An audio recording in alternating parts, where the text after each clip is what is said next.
অসম অৰুণাচল সীমান্তৰ বৰডুমচাৰ বোকাপথাৰত এটা প্ৰকাণ্ড অজগৰ উদ্ধাৰ। ভালেমান দীঘল। বোকাপথাৰ অঞ্চলৰ পথাৰত খেতিয়কে হাল বাই থকা সময়তে প্ৰত্যক্ষ কৰে প্ৰকাণ্ড অজগৰটো।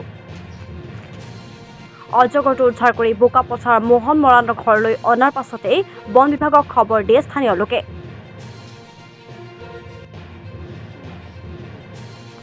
বন বিভাগৰ কৰ্মীৰ দলটোৱে অজগৰ সাপটো গতি লৈ ডিগবৈ পেঙেৰি সংৰক্ষিত বনাঞ্চলত মুকলি কৰি দিয়ে বুলি জানিব পৰা গৈছে।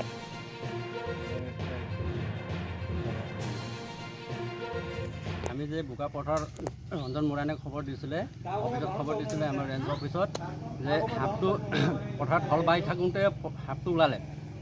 ওলোৱাৰ পাছত সেই ধৰি কিনে ঘৰত থৈ দিলে। থোৱাৰ পাছত আমাক জনালে, জনাৰ পাছত আমি গৈ পেলাই আনিলোঁ। এতিয়া আনি পেলাই সাপটো আমি ডিগবৈ ৰিজাৰ্ভত মেলি দিওঁ। পোৱালিটো ওজন 2 কেজি। বোকাপথাৰ ৰঞ্জন মৰাণ ঘৰৰ পৰা আমি 9টা বজিমান সময়ত আনিছোঁ। বোকাপথাৰ পৰা অঁ, ঠিক আছে। ডিগবৈৰ পৰা বিনন্ত কৌৰ ৰিপৰ্ট, সংবাদ 365।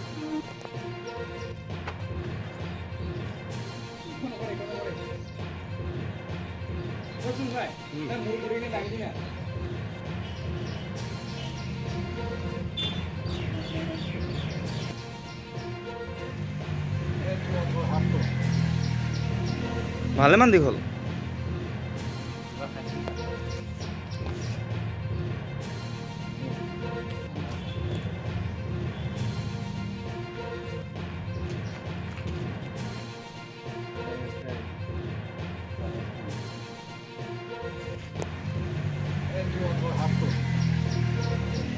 ভালেমান দীঘল।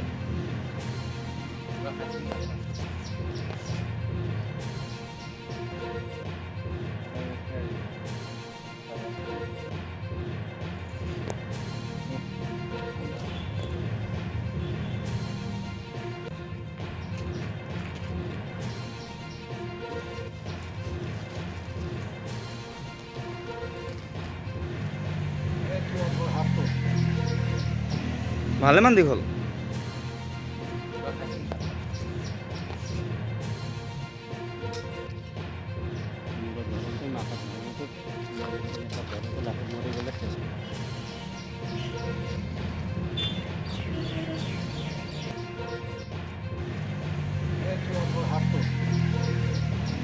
ভালেমান দীঘল।